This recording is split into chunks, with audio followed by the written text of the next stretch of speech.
Office వ్యవహారాలు ఎలా ఉంటాయో నాకు మా తమ్ముడికి కొత్త కాదు.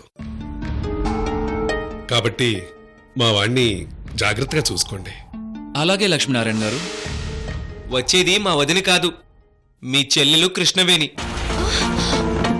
కృష్ణవేణి వస్తుందా? కృష్ణవేణి గారు నా కల్లోకి వచ్చి డిస్టర్బ్ చేయటం, ఆ తర్వాత వంశీ ట్రీట్మెంట్ ఒప్పుకొని ఇండియా వస్తే వంశీ భారీగా కృష్ణవేణి గారు ఎదురవటం, మధ్యలో విశ్వంబర్ వాళ్ళు కనెక్ట్ అవటం, ఇవన్నీ చూస్తుంటే నాకు విశ్వంబర్ వాళ్ళకి మధ్య ఏదో లింక్ ఉందనిపిస్తుంది.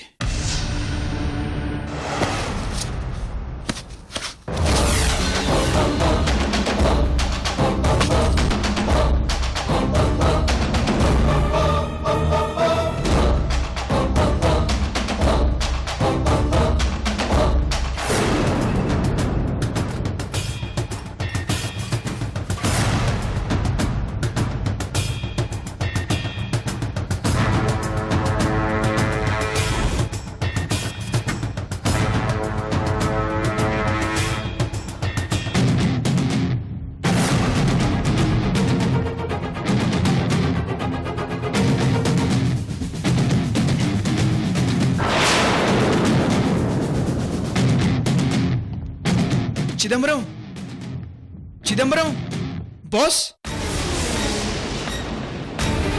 మనోజ్ గారు, చెప్పండి. ఈ చిదంబరం గాడు విశ్వంబర్ గురించి చెప్తే మనకు కొంత క్లూ దొరికేది. అతను చెప్పడం. పిచ్చి ప్రపంచంలో ఉన్న వాళ్ళని ప్రెషర్ చేసే కొద్దీ ఇంకా పిచ్చిగా ప్రవర్తిస్తారు తప్ప రిజల్ట్ రాదు.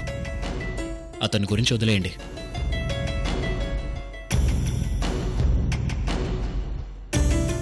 బాస్ బాస్ బాస్ ఏమైంది భాష? ఆ చిదంబరం కనిపించట్లేదు బాస్. అంతా వెతికావా? అంతా వెతికాను బాస్, ఎక్కడా లేడు. అరే, తప్పించుకున్నాడా సాలేగాడు? సరే, నువ్వు వెళ్ళు. అలాగే బాస్. నాయక్ గారు, చిదంబరం తప్పించుకోవడం కరెక్ట్. అతను వెళ్ళి విశ్వంబర్ వాళ్ళని కలుస్తాడు. ఆ తర్వాత వాళ్ళు ప్లాన్ ఏదో మొదలు పెడతారు. అలాగైనా వాళ్ళు నన్ను కనెక్ట్ అవుతారు. వెయిట్ చేద్దాం.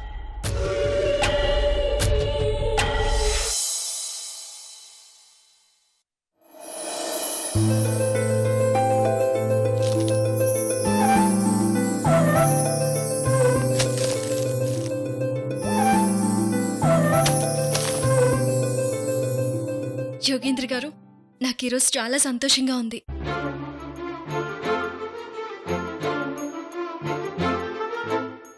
డిస్టర్బెన్స్ లో ఉన్న మా మర్దిని మళ్ళీ మామూలు మనిషిని చేసి నాకు అప్పచెప్పారు.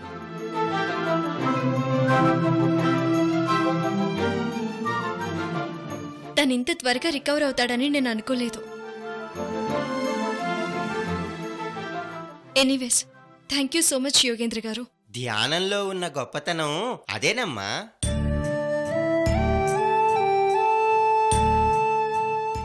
నిన్ను నువ్వు తెలుసుకోవటం, నిన్ను నువ్వు ప్రేమించుకోవటం. మంచి చెడు మనం తయారు చేసుకునే ఆలోచనలు.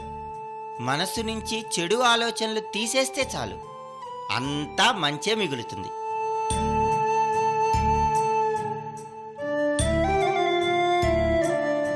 దానికి మార్గదర్శి జ్ఞానం, అంతే.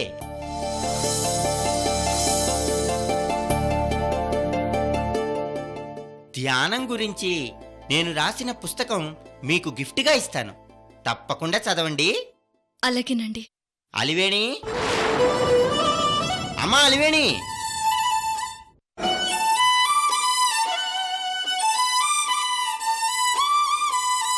అలివేణి, నువ్వు అయిపోయావు. అదే వదినా, ఈ ఆఫీస్లో కేర్ టేకర్ పేరు. మీ అక్క అలివేణి కాదులే.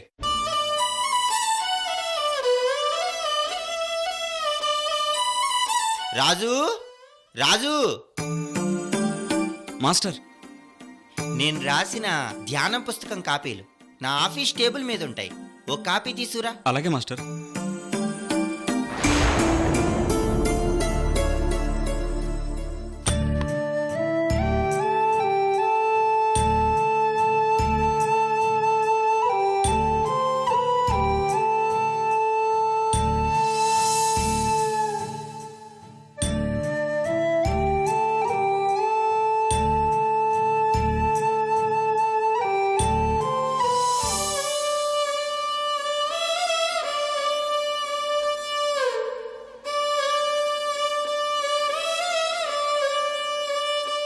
అరవింద్ ఆ? నీతో పర్సనల్ గా ఒక విషయం మాట్లాడాలి. వదినా వదినా 1 మినిట్. అబ్బా ఏదో మర్చిపోయానబ్బా, గుర్తు రావట్లేదు. ఏం మర్చిపోయావు అరవింద్? ఎస్, గుర్తొచ్చింది.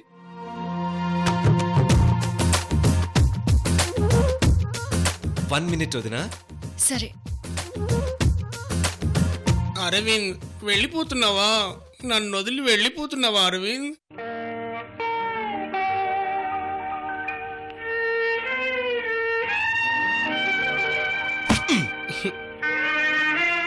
Bye darling. నువ్వు నాకు నచ్చావు అరవింద్. అప్పుడప్పుడు నీ మీద రైడింగ్ ఎంజాయ్ చేశాను. నువ్వు ఎంజాయ్ చేసావు గాని నా గుండెల్లో ప్రేమను రగిలించావు. నువ్వు లేక నేను లేను Arvind.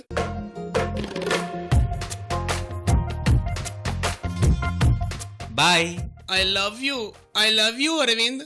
I love you so much. I love you so much. I love you so. నీ జత లేక పిచ్చిది కాదా మనసంటా.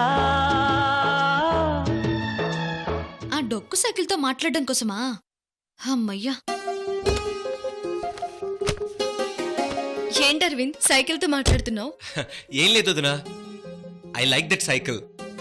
సర్లే పద.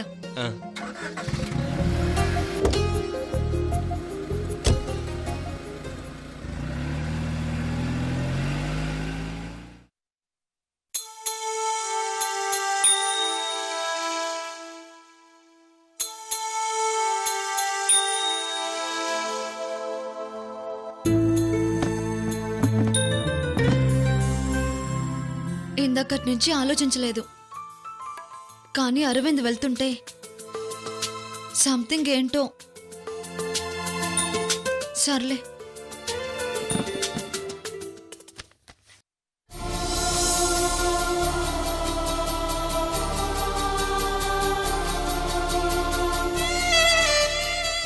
అయ్యో, అరవింద్ గిఫ్ట్ బాక్స్ మర్చిపోయి వెళ్ళాడు.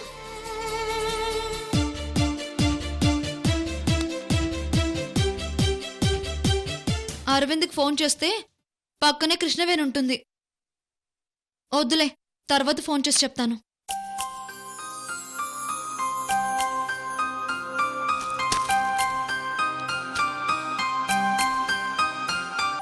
ఎవరికి గిఫ్ట్ ఇవ్వాలనుకున్నాడో ఏమో.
మయూరి, ₹1,00,00,000 విషయం అక్కబావకి చెప్పేద్దామా?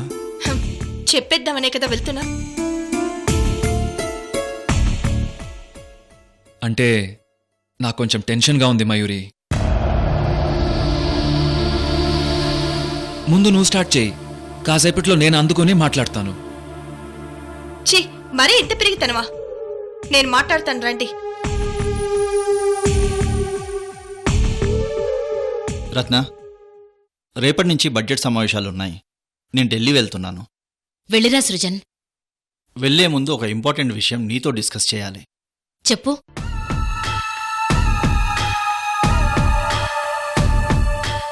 ఏంటి ఆగావు? శశి, నాకు టెన్షన్గా ఉంది. వదిన ముందు డేర్గా మాట్లాడలేను, అది నా వీక్నెస్. ఓ పని చేద్దాం, రూమ్లోకి వెళ్ళి ఒకరినొకరం ధైర్యం చెప్పుకొని మళ్ళీ వద్దాం. యా, ఆ పని చేద్దాం. ఓకే, పద. పద.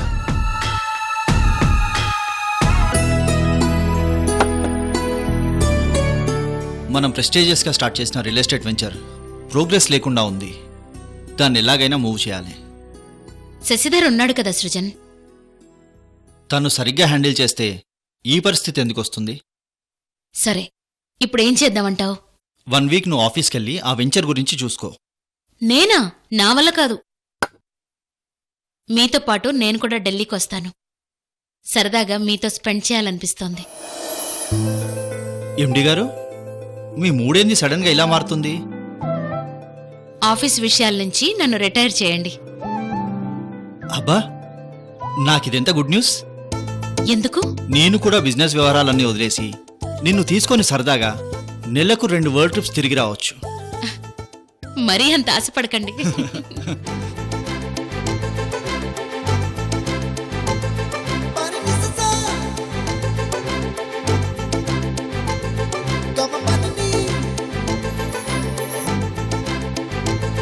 బావగారు,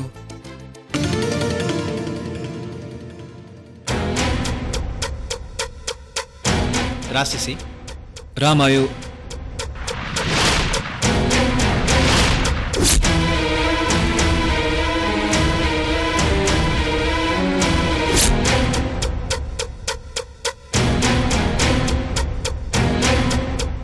శశి, అక్క, ఏం వెతుకుతున్నావు? అది ఏం లేదు, ఏం లేదు. శశి, మా ఫ్రెండ్ 30 కోట్ల అమౌంట్ ఆఫీస్ లాకర్లో సేఫ్గా ఉంది బావగారు. శశి, అక్క, మన రియల్ ఎస్టేట్స్ వెంచర్ గురించి ఏమైనా ఆలోచించావా? నాకైతే ఏమీ అర్థం కావటం లేదు. ఆ ప్లానింగ్స్ విషయంలో నేనైతే బ్లాంక్ అనుకోండి. నేను చెప్పాను కదా, శశి హ్యాండిల్ చేయలేడు. వదిలే రత్న.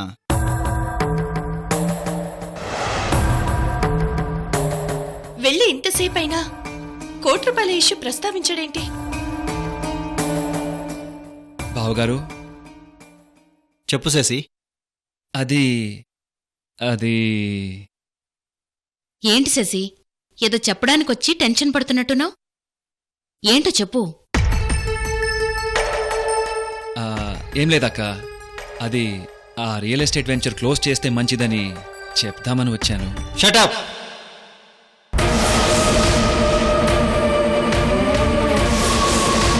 ఇన్ఛార్జ్ ఎండీగా ఇదేనా నీ సజెషన్? బెటర్ ఐడియాస్ ప్లానింగ్స్తో రావాలి కానీ క్లోజ్ చేయమంటావా?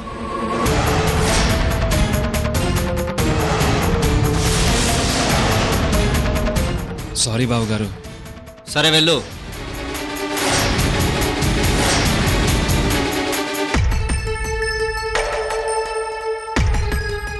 సారీ బావగారు.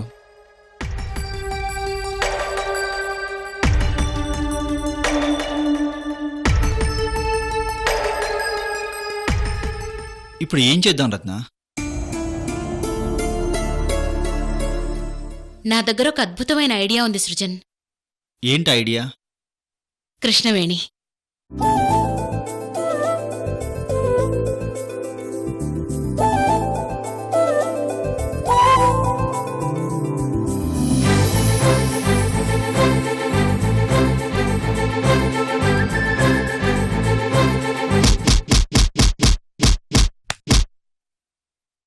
ఏంటి? పెయింట్ పాడవుతుంది. లోపల అంతో ఇంతో ఉన్న మెదడు కూడా డ్యామేజ్ అవుతుందని ఆపాను. మయూరి,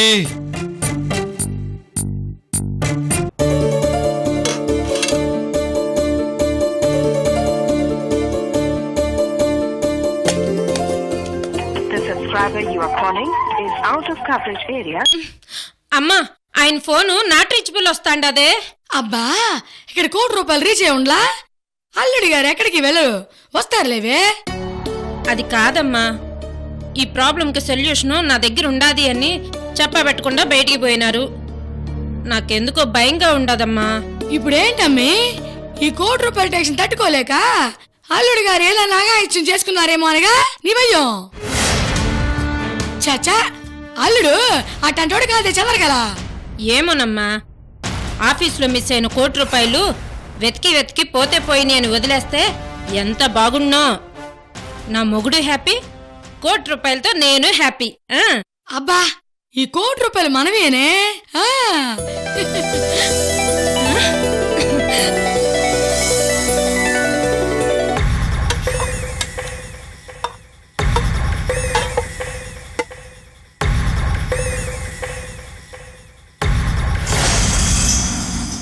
ఏంది అట్టా చూస్తుండా?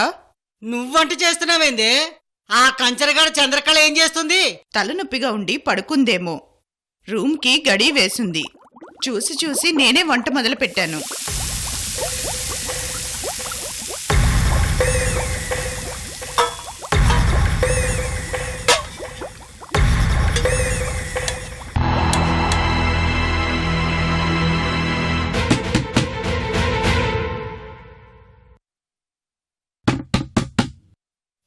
అబ్బా ఏందా సౌండ్? వెళ్ళి తలుపు తీయమ్మా. అట్నే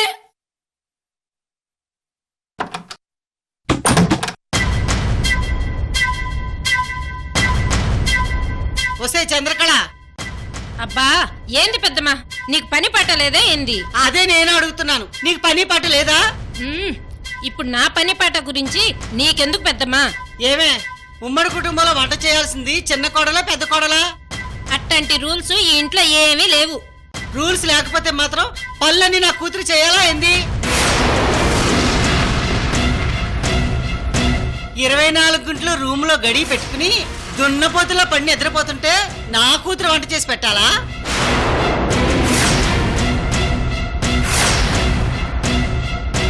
తల్లి కూతురికి ఒళ్ళు ఉంగదా? మైసూర్ మహారాణిలా కూర్చుంటే నా కూతురు వంట చేసి పెట్టాలనా? జగడం ఎట్టొస్తుంది జంగం దేవరా అంటే బిచ్చమేవే బొచ్చుముండా అన్నట్టు. ఏందక్క ఈ ఇంట్లోంచి నా కూతుర్ని వెలగొట్టాలనా ఏంది? ఇట్ట గొడవ చేస్తున్నావు. గొడవేంది? నీకు అన్నం వండి పెట్టడానికి నా కూతురు పని మనిషా అని అడుగుతున్నాను. కందకి లేని దురదా పేటకెందుకొని అడుగుతున్నా. ఏమే చంద్రకళ, మీ అమ్మ నా మీదకు తోలు బొమ్మలాట చూస్తున్నావా? ఏంది పెద్దమ్మా, ఇందాక నుంచి చూస్తాండా. అసలు నీ గొడవ ఏందంట? తోడికోళ్ళు అన్నాక ఒకరోజు అక్క వంట చేస్తాది, రెండో రోజు నేను వంట చేస్తాను. ఇద్దరము అండర్వేర్ స్టాండింగ్ తో పోతాంటాము. మధ్యలో నీ నసేంది? ఏమే, నా కూతురు ముక్కుతూ ములుగుతూ వంట చేస్తుంటే బాధేసి అడిగితే నసేంది అంటావా? నీ సంగతి ఇప్పుడు కాదే,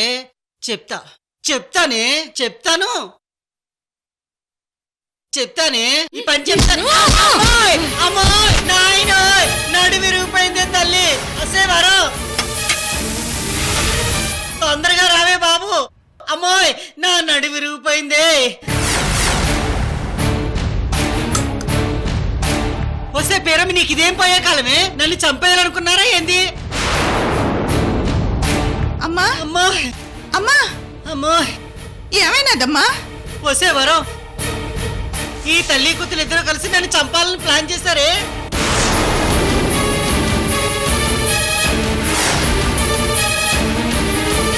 నా కూతురుతో వంట చేయించుకు తింటారా అని అడిగినందుకు తల్లి కూతురు ఇద్దరు ఓ తోపు తోసేశారే. చంద్రకళ, ఏందే ఈ గొడవ? అమ్మ చెప్పేది నిజమేనా? అక్క, ఈ ఉమ్మడి కుటుంబంలో ఎన్ని అవమానాలు భరిస్తూ బతకటం నా వల్ల కాదు. నీ వల్ల కాదమ్మీ. వేరే కాపురం పెడతానమ్మా అంటే నువ్వు వద్దు వద్దు అన్నావు. ఈ ఇంట్లో గొడ్డి చాకరీ చేయలేక చస్తాండా. పైగా సూటిపొట్టి మాటలు ఒకటి. నా వల్ల కాదమ్మా. నా వల్ల కాదమ్మీ. అక్క, ఈ ఇంట్లో మేం పని మనుషుల్లా ఉండాలి అని పెద్దమ్మ రూల్స్ పెడతాండాది. అయ్యో, నేనెప్పుడు చెప్పానే? నా కూతురు వంట చేస్తే మీరు తింటారా? మీరు వేరే వండుకోండి, అవసరమైతే వేరుగా కాపురం పెట్టండి అని అంటాండదక్క పెద్దమ్మ.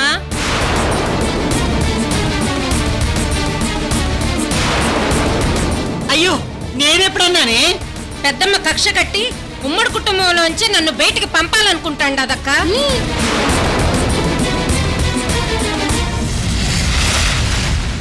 ఇక ఈ ఉమ్మడి కుటుంబంలో నేను ఉండలేను. నా వల్ల కాదక్క. నీ వల్ల కాదమ్మీ. ఇన్ని రోజులు పెద్దమ్మ ఎన్ని మాటలు అంటాండా, నీ మొహం చూసి వద్దులే అని సర్దుకుపోయి ఉండానక్క. అంతేగాని పెద్దమ్మ మనసులో పెట్టుకుని నన్ను ఇట్లా టార్చర్ చేస్తా అంటే నా వల్ల కాదక్క. నీ వల్ల కాదమ్మి. సీతారాములు లాంటి అక్క బావల్ని విడిచిపెట్టి ఉండలేక పెద్దమ్మ సూటిపోటి మాటల్ని భరిస్తూ వస్తాండా. ఇక నా వల్ల కాదక్క. నీ వల్ల కాదమ్మి. చంద్రిక ఏందే ఏం మాట్లాడుతున్నా? ఏ తమాషాగా ఉందనుకున్నావా? వేరే కాపురం అని రాగాలు తీస్తుండా? ఒసే చంద్రకళ, ఇదే మంచి ముహూర్తము. మీ బావగారితో కూడా గొడవ పెట్టుకుంటే ఓ పని అయిపోతుంది. రావి వెళ్దాము.